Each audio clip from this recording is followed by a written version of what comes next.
Most people look at a Jackson Pollock painting and think just paint thrown across the canvas, no duration, no order, and possibly no skill. But years later, scientists decided to study those patterns, and what they found changed everything.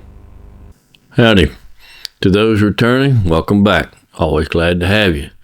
First time here, welcome. Here we talk about artists from history, real artists that created real art, and how they saw and how they created in their world in their time, and how it might change or influence or just change how we see sometimes when we look through our viewfinder of our real camera or when we're out taking real photographs. Really. This week we are entering into the unique world of abstract expressionism. Stick around for a few minutes, and while I may or may not change your mind about Pollock's work or how you see through the viewfinder of your camera, at the very least, I hope to give you something to think about. Before we get into what I think Pollock can teach us about photography, let's spend a few minutes with the man himself, because I don't think you can really understand an artist's work unless you understand where it kind of came from. Paul Jackson Pollock was born January 28, 1912 in Cody, Wyoming. About as far away from the art world of New York as you can possibly get. But his family didn't stick around there long. They moved to California. He was expelled from high school twice before he decided one day he was just going to get out of it. In 1930, he moved to New York with his brother and his brother's wife. Here in New York, he started studying under Thomas Hart Benton at the Art Students League. Now, Benton was a painter of big, muscular American murals, the kind of work that filled walls and moved like a river. Pollock absorbed all of it, the composition, the sense of energy. But something inside him was already looking for something else. Then in 1936, he walked into a workshop offered by one of the most famous Mexican muralists at the time. His name was David Alfaro Siqueiros, and that's where he first worked with liquid paint. And through the late 1930s and 40s, he got some work with the WPA. And you can see through some of the work he presented during this time, it was still it wasn't him. He was still searching.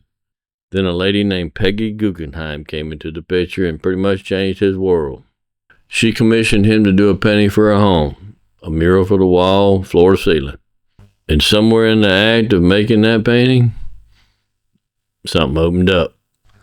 By the late 1940s, Pollock moved to Long Island, a place called Springs, with his wife, Lee Krasner, and then that's when he kind of settled into his own, as much as Pollock could settle. He converted a barn into a studio, laid canvas on the floor, started moving. Not just painting, moving. Around the canvas, in the canvas, outside the canvas, paint the canvas, stand back, sometimes inside of it, dripping, sometimes outside. And to anyone watching the process, it was just, completely out of control. But Pollock was always very clear from the very start. He always would say, he says, there is no accident. I can control where the paint's going. The paint goes where I want it to go. Look at number 1A from 1948. In the middle of all that movement, there's a tiny red dot. Right there. Deliberate, intentional.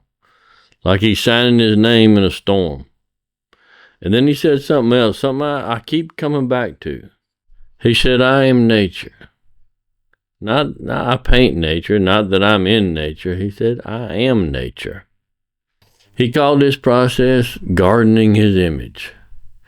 He'd paint for a little bit, step in, step out, look at it, step in, paint, step out.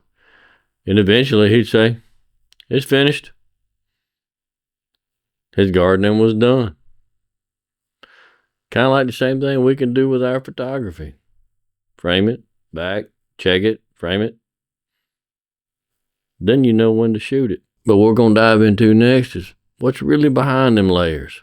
Years later, a physicist named Richard Taylor decided to try to find out. He analyzed Pollock's drip paintings using computer modules, and what he found was pretty remarkable. Pollock's patterns weren't random, they were actually called fractals. Now, fractals in plain Southern English are just patterns that repeat themselves at different scales. You see them in coastlines, clouds, branching of a tree. Zoom in, zoom out, the pattern holds. Somehow, Pollock had been painting them. not by design, but through the act of moving. And right there, we might have more in common than Pollock than we originally thought. So I started thinking about Pollock when I'm out photographing. There's always three things I come back to from him that he might give us without ever picking up a camera. The first one, controlled chaos. A busy street, crowded market, jumble of signs and shadows and people moving in every direction. That's chaos. But inside the chaos, there's always a moment of stillness. One figure, one gesture, one sliver of light cutting through. Pollock didn't try to eliminate the chaos from the canvas. He let it exist and then place something inside it, like the little red dot. Our job as photographers isn't to calm the storm, it's to find the anchor in the middle of it.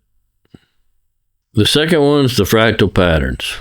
Once you see them, you can't stop. Branches against the sky, ferns, pine cones, great examples from nature. But on the street, you got power cables crossing each other, a crowd that, from above, it moves like a surface of a river. Just a rhythm that keeps the eye flowing. Start looking for this repeat. The third one is one I think we forget most of all, is just the process over perfection.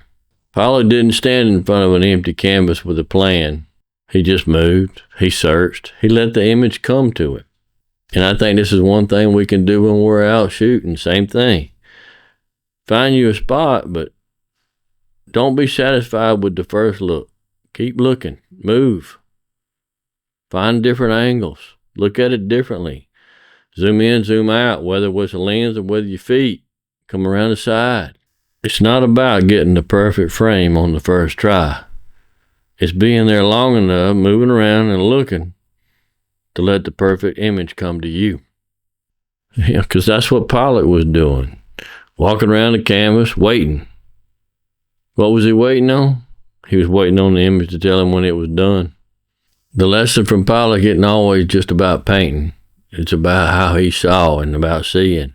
He showed us there's always another way to look at things. The chaos and the order, they're not opposites. They're actually the same thing, just different scale. Nature's full of hidden patterns. Photography works the same way. But when you slow down, you start moving with intention instead of reaction, and things start to change. You're not imposing order on the world. You're just exposing the order that was already there. I just want to take a minute to say thank you for everybody that voted in the last video about who they wanted to see next. And it was a tie between Marstrand and Block. So as they should be done together pretty much anyway, they're in the works for this week. If you didn't get a chance to see the previous video yet, then I'll leave a link somewhere on the screen and hopefully you take a minute and let me know what you think. So the next time you head out with your camera, look for some fractals. My bet is you're going to see more than you thought you ever imagined. And as always, and most importantly, go create something real.